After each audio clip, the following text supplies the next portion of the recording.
Hey everybody, welcome to the channel. I'm Cindy Daychuck with Queen Bee Creations. Thanks for tuning in. Today, all right, so I'm kind of in the midst of clearing off my whole craft space of all the garbage because ultimately these big tables are out of here. We're starting to do the build of the new craft table. Which is going to have tons of storage underneath so that I don't have to have all this stuff on top anymore. All right, I'll still have all that stuff. It's not getting rid of everything, but it's going to be a step in the right direction. So I'm kind of piecemeal here. So today's craft is the first of my Easter stuff. And I wanted to get started on this one because I know me. If I don't have a bag or a container already set aside that I'm going to give to the grandkids to put their candy and their Easter treats in, then I keep buying. So I need to have the bag now so that I stop when it's full. I've got these drawstring little muslin bags, and I'm going to be making two. One for each of my two youngest grandchildren. My two older grandchildren are in their teens. They just want the candy. So they're okay with whatever I give them. They don't need a fun bag, and they don't want bunnies and things. But my younger ones, this is for them. So what I do have are these little cutting mats from the dollar store. And they happen to fit in there perfectly. Now, I didn't buy them to fit. I had them on my shelf, and I was looking for things that would fit. I thought I'd have to cut down some cardboard. It's just I'm going to be doing a lot of painting, and this way it paints onto the surface. And I am doing it onto the back of it so that if it's bumpy, it's not going to impact my ability to cut on it. I also have this little tool that has, maybe you can see better on the white paper. It has just balls on the end. I don't know what you call these things. So I have these to do with my alcohol ink painting actually, but I figured it would work perfect for this. You could also use any blunt-ended anything. You could use a pencil. I just don't want it to go through my page because I want to make this as easy as possible for you guys. So we are not going to be freehand drawing. I have a piece of carbon paper that has been used. That's okay. It's going to get used again. And so we're doing it the black side down so that when I trace over my image, which I downloaded from the internet. So here's the thing. If I was looking to do these for sale, then I would make sure that I have a licensed product or a license-free product. This is just an image. I don't know if it is or not, but because I'm just doing two and I'm giving them to my grandkids, it doesn't matter. If I'm selling them, it matters. If I'm advertising them, like for sale and stuff, selling in an Etsy shop or online, it matters. Giving them away, it's okay. So what I am going to do is I'm going to take this tool and I am going to trace the outline of my image, which gives me, the carbon paper is going to transfer it over to my fabric, which is then going to give me the lines that I am going to use for painting.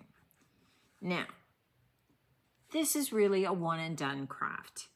I know my grandkids, they're not hanging on to this bag. They're not using it forever. When it's empty, they will maybe stuff other little toys into it. But this is not a product that's going to have to get washed. So I'm not worried about it being color fast or capable of going in the laundry. All right, so I'm going to primarily make my life easier, and I'm going to use products that self-seal. So maybe some of my fusion paints, I'll probably start with a white-based fusion paint. To go into some of the other colors, I'll probably pull out acrylics. So you don't have to use mega fancy fabric paints or anything like that, because you know what? This isn't something that we need to launder over and over again. If you don't have any of those kinds of paints that self-seal, then that's okay. You could seal over top of it with decoupage. You could leave it unsealed. Again, it's not going to be something that your kids are going to need to launder, is what it comes down to more than anything else. Okay, moment of truth.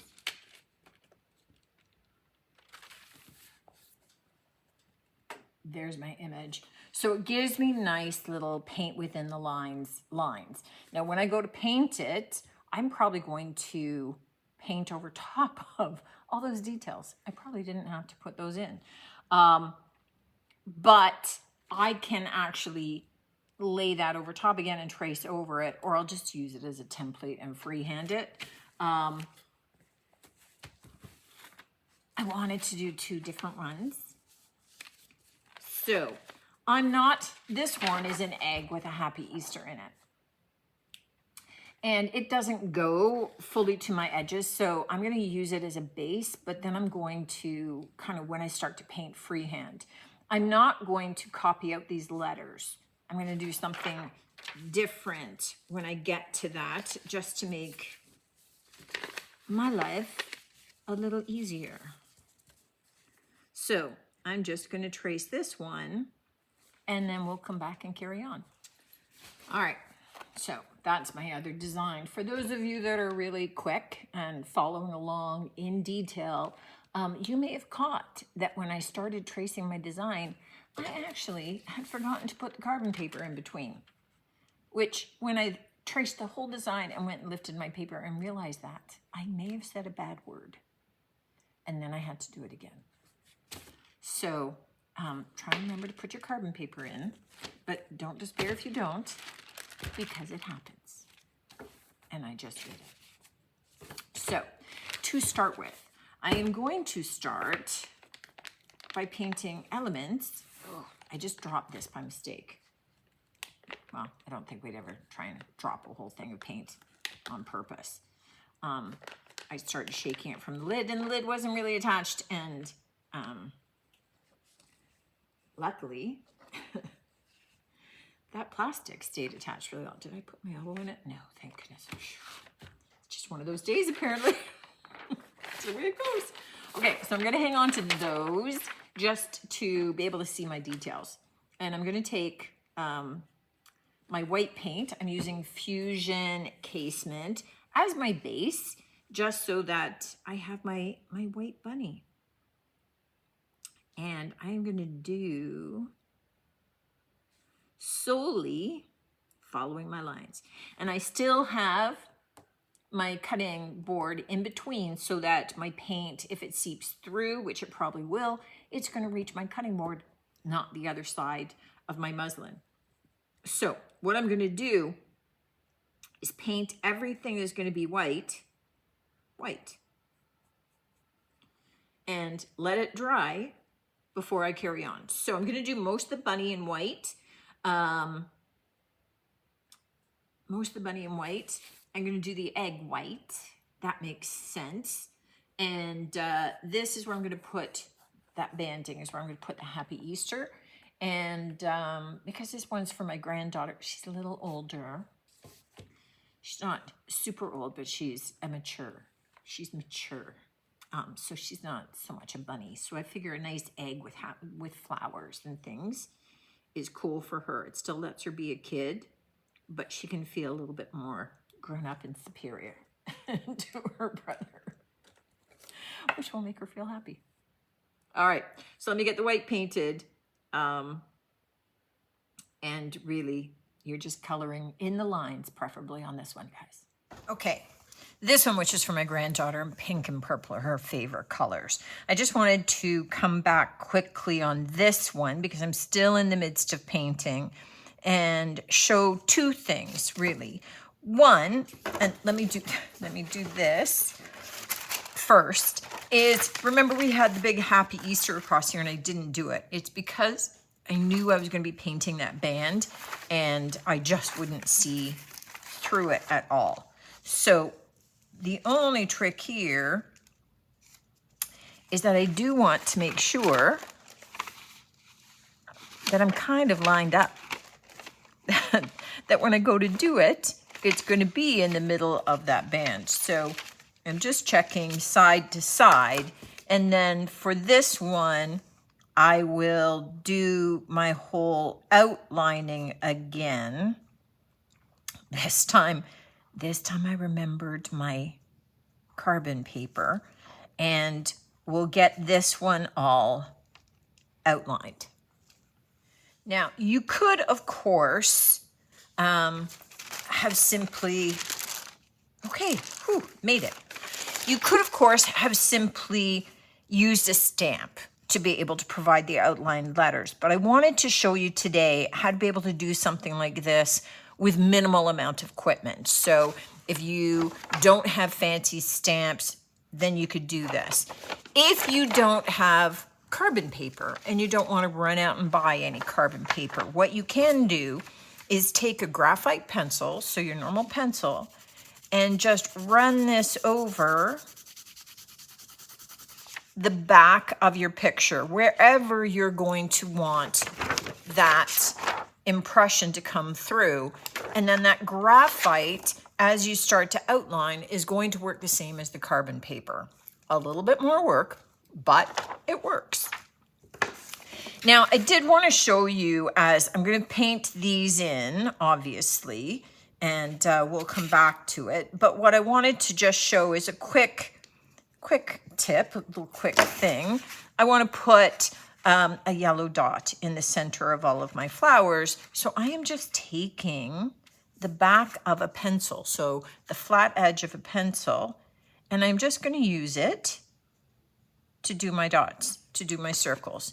And it's just a faster way to go rather than trying to get your paint so that it's all perfect.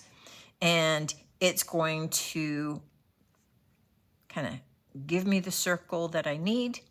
Just a little fast way to go. Our final step, once everything is dry, is to just take a black marker. You could use paint, but I like the marker because you're going to get a nice smooth line, and we're going to outline everything.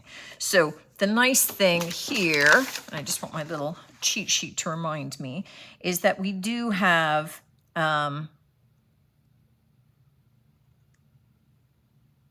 some of those lines showing through the white. So I can't go too wrong. There we go. And you can see how that's just going to bring everything together and make it all pop. So I'm going to get this and the other one when it's dry outlined. And then I'll show you our finished little bags. But he's looking pretty cute. Now I want to share with you our finished projects. I've left them with the pad in them just so you can see the full project. That outlining, super easy. I definitely recommend doing it with the marker. So much easier to get nice straight lines and just super cute. And then this little one with the wording, just a cute, fun, she's older, he's younger, kind of works. Look, there is nothing super hard about this project. There's not really anything super innovative about it. It's a pretty straightforward, pretty simple, easy way to be able to find some little printables on the internet. There are all kinds of Easter coloring book pages that you can download. You could certainly just get an Easter coloring book, maybe from a dollar store. You're using basic you know, a Sharpie from the dollar store would work, and some basic colored paints. You don't have to worry about sealing them. You don't have to worry about anything because the kids aren't going to use these for much more. They don't have to get washed. But sometimes I want to show you things that you don't need special tools for. You don't need huge ideas to be able to make something that is super cute or super special for someone. It doesn't always have to be complicated to be fun. And this was a fun one. It's cute. My grandkids are going to love it. And at the end of the day, that's what really counts for me. I hope you enjoyed this one. I hope you just are inspired to give it a try. I'll drop the link. I think I'll look it up. I think I got these off of Amazon. If so, I'll drop the link into the description. That saves you a step. But really, that was the only purchase that I needed to make for these. You know, I'm thinking I may need to do more just because I don't have more grandkids for it, but I may have to do some just because I had some other patterns and I had a lot of fun with this. Hope you enjoyed. Look forward to seeing you on the next one. And until then, take care.